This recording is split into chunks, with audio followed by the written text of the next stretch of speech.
Welcome to another deep dive. Get ready to explore a case that's really going to stay with you. The Caldwell Farmhouse murders.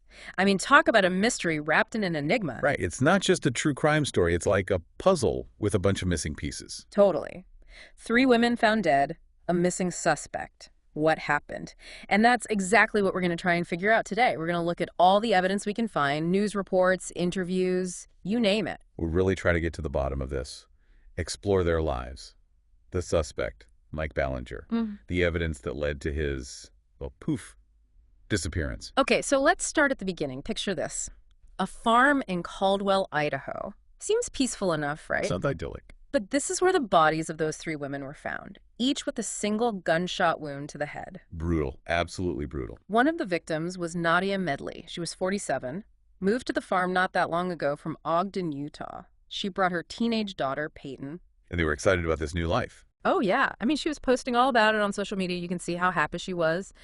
Animals, wide open spaces, a fresh start. And this wasn't some super remote farm either. Neighbors nearby, people saw them around. It's unsettling. It's terrifying. Okay, so also living on the farm was another woman, Cheryl Baker, an experienced teacher, about to retire. And she was ready for that peaceful life, with her husband, Mike Ballinger, at the farm, golden years and all. Yeah, but, here's where things go sideways.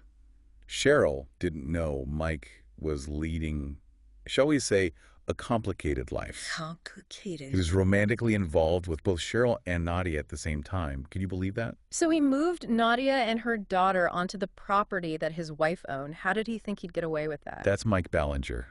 For you, my master manipulator. It's fascinating and disturbing. This guy adapted his whole personality to each woman he was with. One minute he's the devout Mormon, then he's a Hindu, then poof, atheist. Yeah.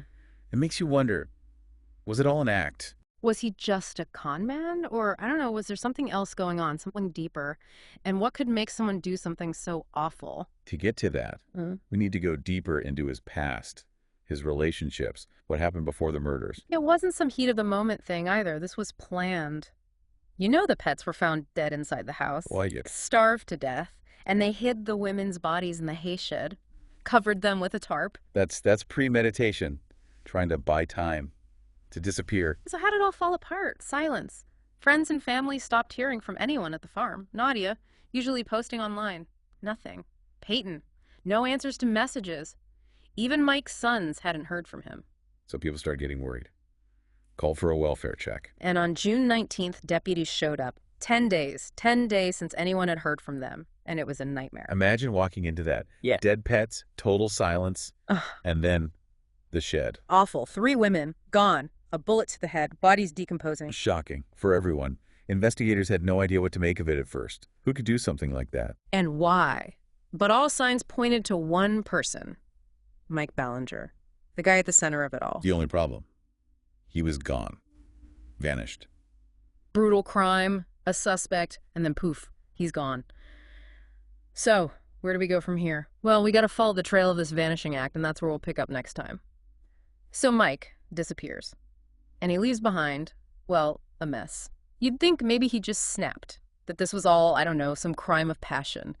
But the more we learn, it just gets creepier. Yeah, the evidence definitely points to this being planned out. Don't forget those texts from Cheryl's phone, days after she's last seen. Right. The ones that said, take care of my dogs, I don't know if I'm coming back. Exactly. Investigators think Mike sent those to throw everyone off. Make it look like she left on her own. So he was covering his tracks, but if he was planning this all along, why disappear? Wouldn't it make more sense to stick around?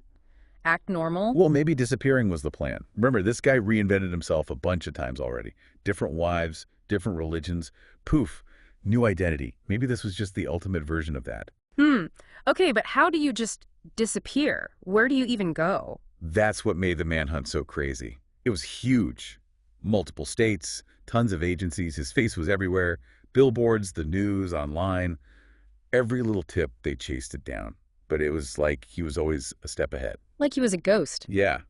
The last time anyone saw him for sure was at the Bridge Teton National Forest in Wyoming. That's huge. Massive. Over 3 million acres. Dense forest. Rugged. Wild animals everywhere. Easy to get lost. On purpose or by accident. The perfect place to vanish. But okay, if you wanted to disappear for good, why even go there? Why not just keep driving? Blend in somewhere. That's where all the theories come in. Some say he went there to end it all. Suicide, a remote place, symbolic. Others think he had help, people out there who'd hide him. Or maybe he just died out there. Got lost, hurt, maybe he ran into some animal. The search teams is tough on him. Imagine trying to find one guy in that much wilderness, using dogs, helicopters, everything. But the terrain, the weather, and the chance that he might try to ambush them, it was a nightmare. They did find his car, an abandoned Ford Focus at a campsite, but no Mike. Right, just poof, gone. There were a few weird things, though. Mike's family, they say they saw someone who looked like him in the woods, and they found a gun in a creek nearby, but no way to know if it was his. So many questions. Did he plan it all out perfectly? Did someone help him? Did he die out there and no one will ever find him? It's just unsettling. And it makes you think about the women he left behind, his victims. What were their lives like before all this? That's a good point. We've been so focused on Mike, the suspect, the missing guy, that we haven't really talked about them. Cheryl, Nadia, Peyton.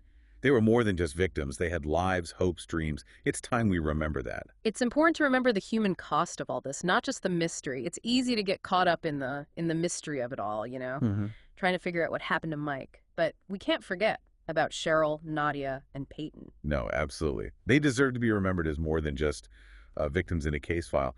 They were real people with real lives.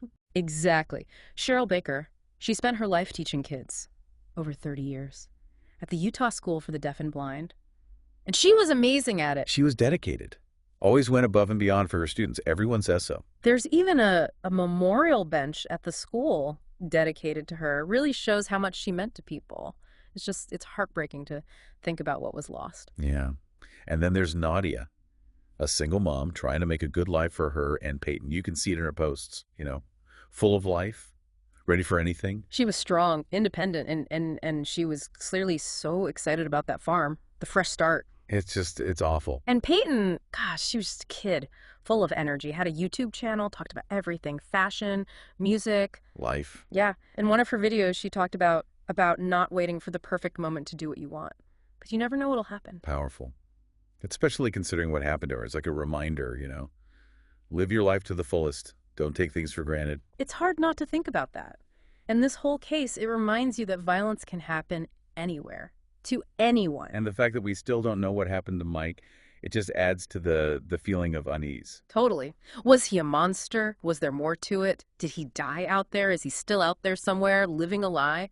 It's a lot to process. We might never know the answers, but maybe by looking at cases like this, learning about the dark side of things, it helps us be more aware, protect ourselves, maybe prevent something like this from happening again. If you want to learn more, we've got links in the show notes, articles, documentaries, all that. Always good to learn more. The more you know, the better. Thanks for joining us for this deep dive into the Caldwell Farmhouse murders. It's a story that sticks with you, but it's also a reminder to appreciate life, every moment, and to never give up hope, even in the face of something so awful. Until next time, stay curious, stay safe.